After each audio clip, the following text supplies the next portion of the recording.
This is Chip Thrills magazine. It's actually a catalog for a collage show we had at Agnes B in Paris and Ramdan's new store on Kenma Street, and he just let me have the walls for a week. So we had a pop-up gallery in his space. The 20th century produced many artistic isms: Cubism, Futurism, Surrealism, but one aesthetic strategy cuts across them all: collage. Based in France and the USA, the new color newsprint magazine Cheap Thrills Mag celebrates collage. Canape visits the New York launch of issue #1 and talks with French curator Alexandre Stipanovich and artists Peter Sutherland, Maggie Lee, and F This Life. This is an exciting project. Like this space is really cheap and thrilling too. I think this was a psychic reader before. The location's really good. The plastic on the floor. It all kind of comes together for one cheap, thrilling experience. So in the first issue, we have 5 artists contributing: Wes Lang for the patch, Peter Sutherland, Maggie Lee, This Life, and Panther Club, who put together some collages. Well, for a long time, Alex and I have been friends. He just emailed me, was just like, "Hey Maggie, like, I want a collage from you. I'm starting this new magazine. Peter Sutherland's gonna be in it, Weirdo Dave, and secret other artists. You can't tell anyone." And I was like, yes, I'd love to. Like, it'd be awesome, like, challenge, because I used to make collages all the time, but since I've been in New York, I've been like concentrating on photography and like printmaking and all different types, but this was refreshing. I was looking through my old notebooks and I like already made these collages and I wanted to rework them because they were just so like special. I did them all at the same time. Like, this was the first one and I was really excited about it, and then I wanted to like recreate the same vibe in each collage because it was a series. I was obsessed with like big jeans and Jankos and like California, and I wanted like my high school life to be like crazy, sexy, cool. #1 crush, Seth Green. Yeah, I was like in love with him when I was 13. It had to do with like that movie Can't Hardly Wait. I was obsessed with him and like anything like alternative. I never realized how like weird my teenage years were growing up. I feel like I still belong to it, and I think it's inspirational because I love the style. It was just like such a prime time to be growing up in America, I guess.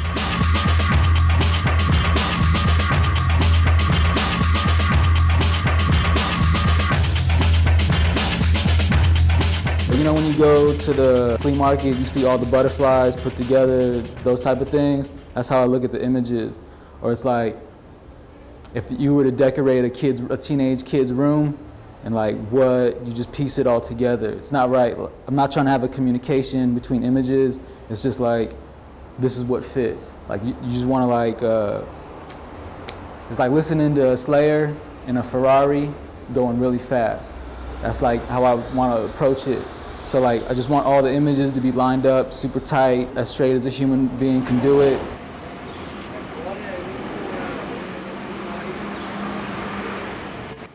This was a really negative trip. There's no way this would make the cut, you know? But, you know, obviously, I'm a sucker for a sunset. There was like a serial killer in Long Island. She was like one of the girls he murked out. This is like a 30s pinup girl, but she killed her husband. Comic book Twin Towers. I love like the old medieval, you know, like mad torture, punishment, agony.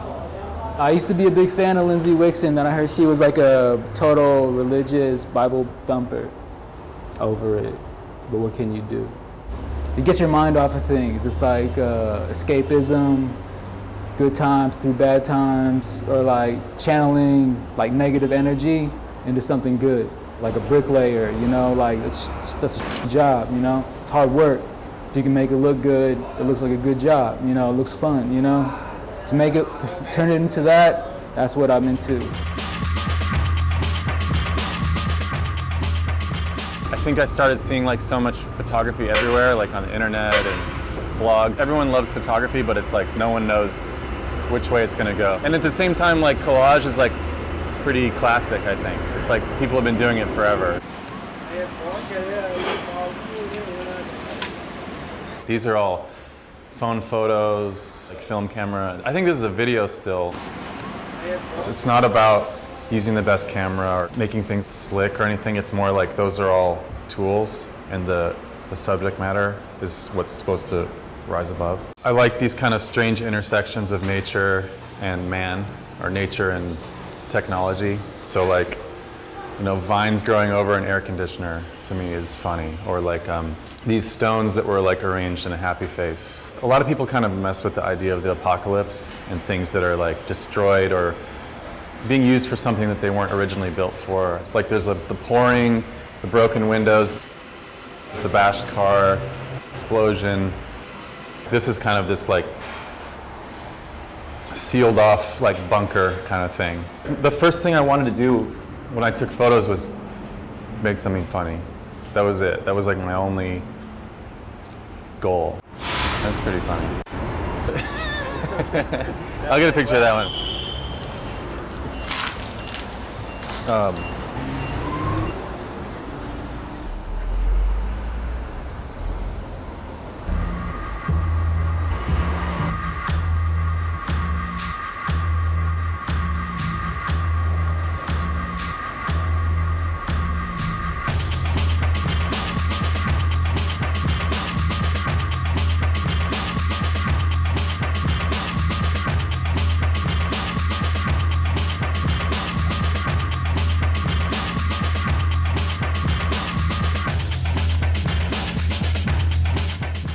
Seven years ago, Ara Starck met David Jarre in Paris.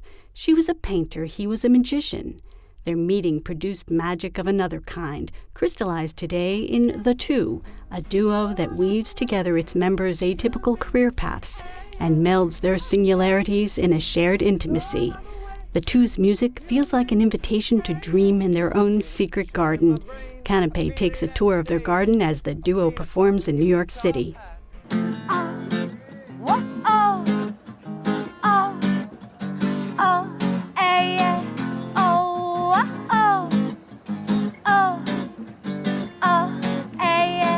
Gotta find a recipe to make my life more comfortable with you.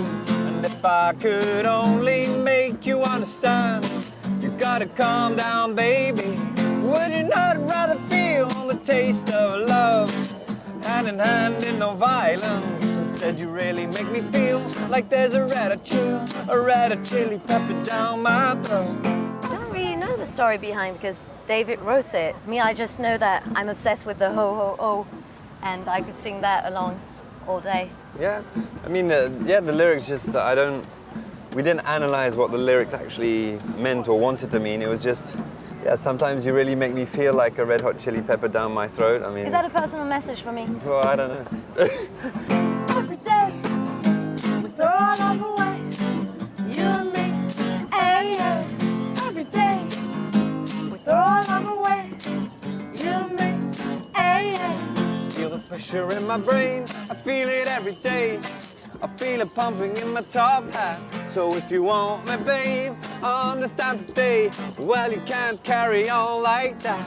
But are we tainted in the heart when good things never last? Well, I bet you know the answer. Are we too hot, are we too cold? Too young, are we too old? To find peace together. Every day, we throw our love away, you and me, hey, yeah. Every day, we throw our love away. We met each other 7 years ago in Paris, and I was just coming back from New York, actually. I was living in New York, and the first person I met when I came back from New York was David, and that was 7 years ago. Yeah. If I had been a trumpeter, maybe she'd be in a trumpet band today. No, but the music, I mean, we first met each other and discovered each other, and then David was doing magic and music, and me, I was painting. So we were working at the same time with different mediums, and what happened is just like 2 years ago, he woke me up and he was like, I wrote a song and I think we should sing it together.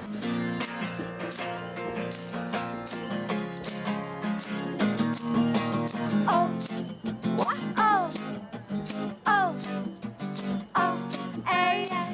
Oh, oh, oh, oh, hey, yeah. Gotta find a recipe to make my life more comfortable with you.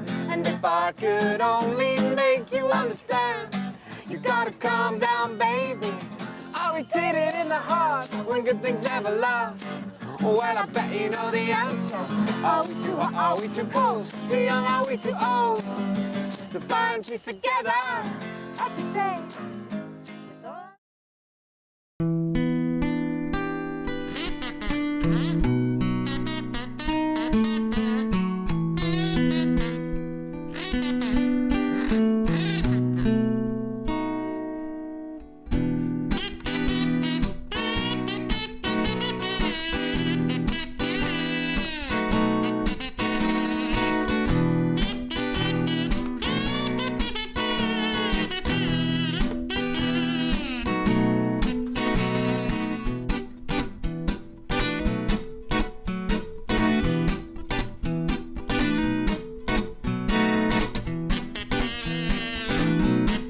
When Brittany-born Emmanuel Letouze applied for a Fulbright fellowship to study in the USA, he did something unusual for his personal statement. He submitted several pages of cartoons. It worked. He got the gig. Arriving in 2004, he studied at Columbia, is on his way to a PhD at Berkeley, works at the United Nations, and is the proud father of twins. Amidst all of that, he has never stopped drawing under the name of Manu. He describes himself as a semi-failed cartoonist since 1975. We take a peek at his recent exhibition at the Invisible Dog Art Center and visit him at his Brooklyn home. My name is Emmanuel Letouze, and I usually go by Manu. My academic background is in political science and economics. I studied at Sciences Po in Paris, which is when I started drawing more semi-professionally. I was an editorial cartoonist for 7 years.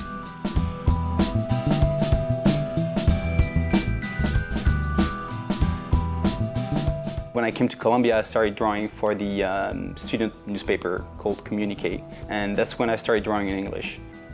The French tradition is more about random people with big noses and big teeth, and they're not as refined and maybe polished as they usually are in the US. In the French tradition, it's a bit more blunt, a bit goofier.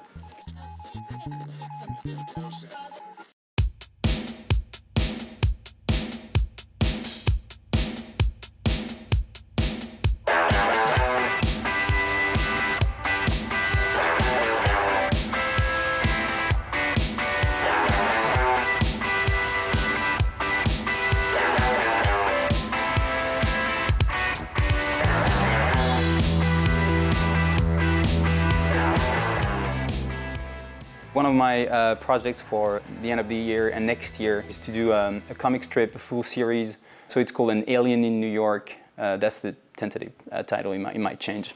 It would be structured around 15 or so themes, the sort of initial cultural shocks.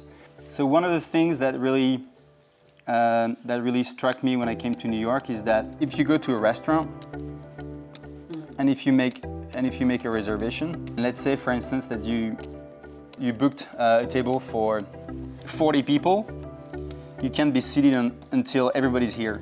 And I like the use of sir in a pretty assertive way, which means usually back off if you were to translate it. So she could say something like, I can't seat your party until the 40th guest has arrived. And then you would have the whole party waiting, the 39 people waiting. When you want to get into a bar, you're carded. You can think of a very, very old man who can't get in. and the bouncer would still say something like no ID, no entry. So these are just very rough sketches. I'm just having some fun with these characters, or I'm fighting against them.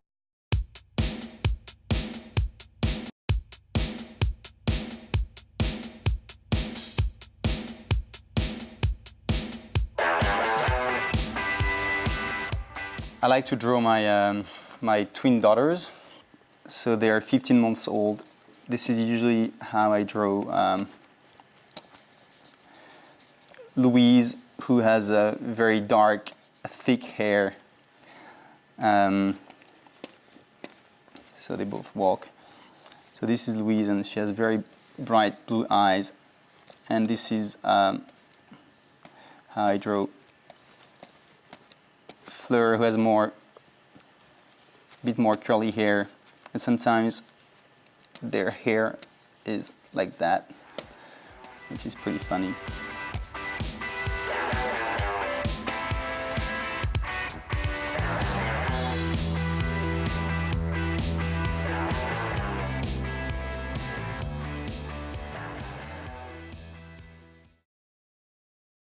Back in 2008, ZZ Top needed an opening for a concert in France.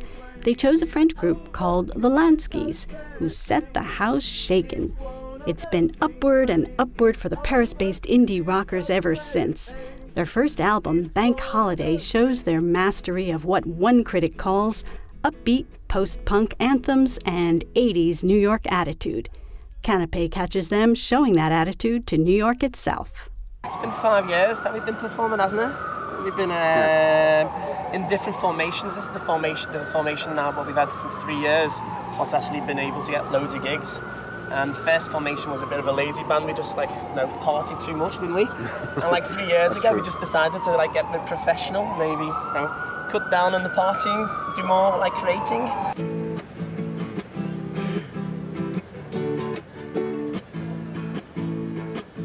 Soldiers who want to carry on your fight, except they will always dream about. Always dream about. Always dream about. Oh, when you try to make it out. Oh, when you'll always scream and shout. It's one of those things when it is over, you feel so strange. It's one of those things when it is over, you feel so strange. It's one of those things. It's called Soldier. It was a song where I wrote about a mate of mine called Owen, and it was just a sad song really about somebody trying to, struggle through life, but at the same time panicked and maybe a bit pretending to be a soldier, A ballad song. It's the only ballad song actually. That's why we played it acoustically.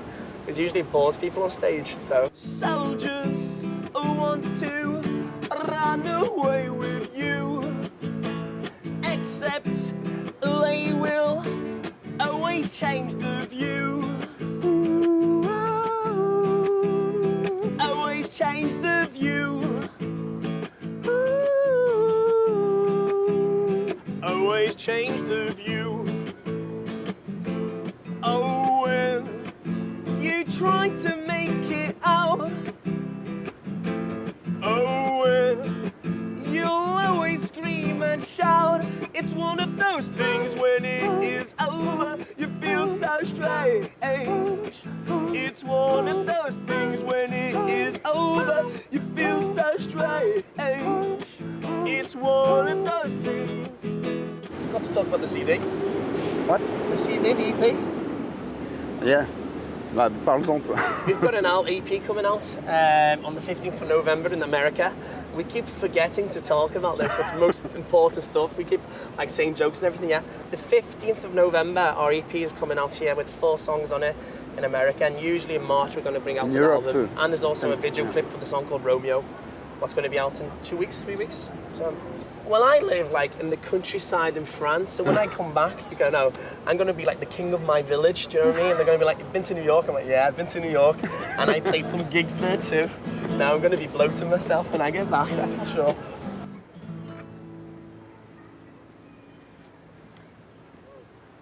Thank you. Thank you, New York. The dangers of censorship are well known. Less considered is self-censorship. The great Martinican poet Aimé Césaire revised his own collection, Solar Throat Slashed, to reposition himself with the politics of post-World War II France. In numerous ways, he de-Africanized his own poetry.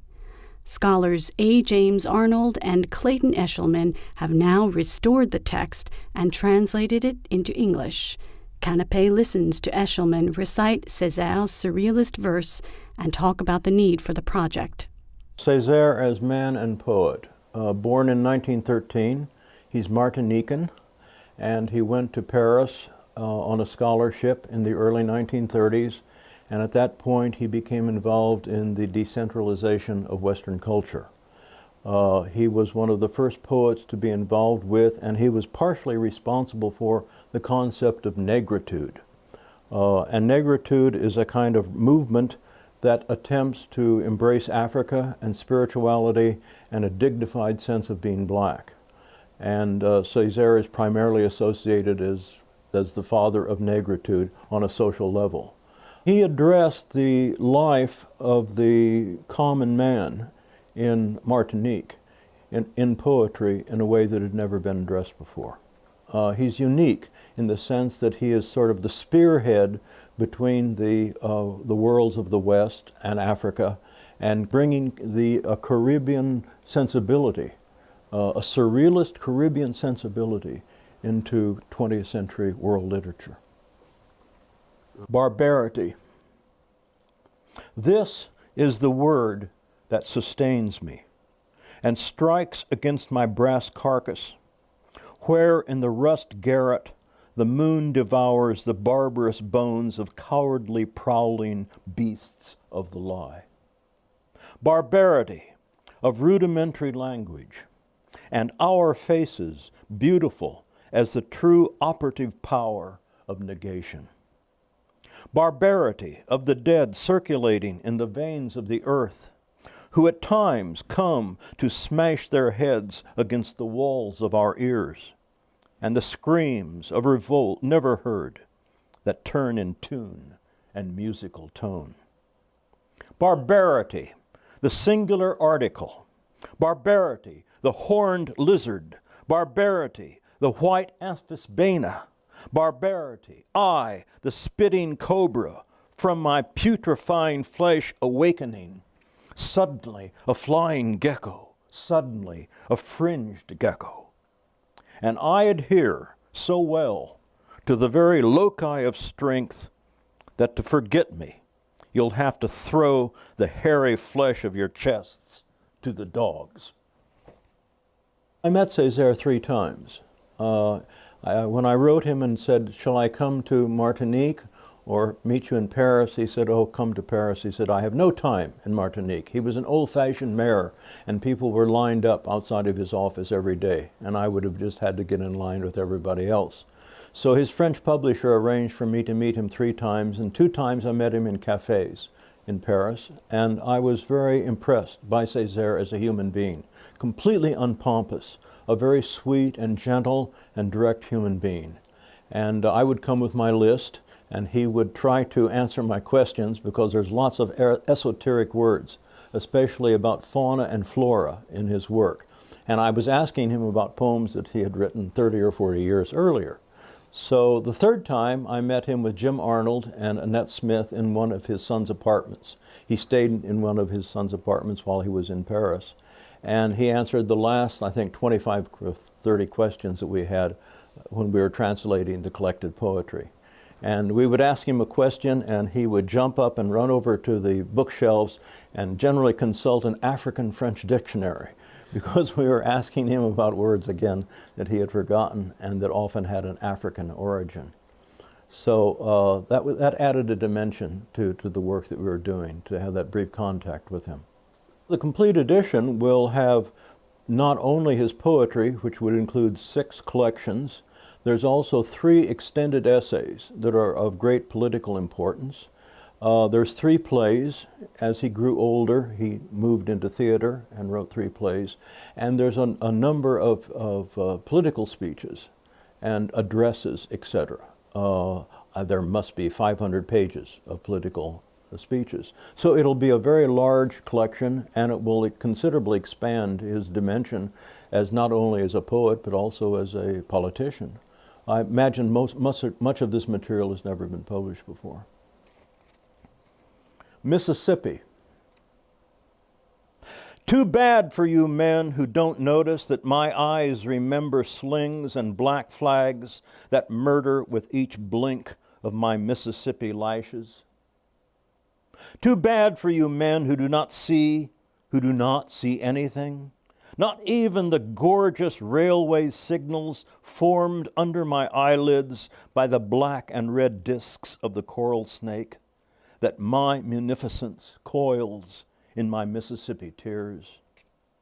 Too bad for you men who do not see that in the depth of the reticule where chance has deposited our Mississippi eyes, there waits a buffalo sunk to the very hilt of the swamp's eyes. Too bad for you men who do not see that you cannot stop me from building to his fill egg-headed islands of flagrant sky under the calm ferocity of the immense geranium of our sun.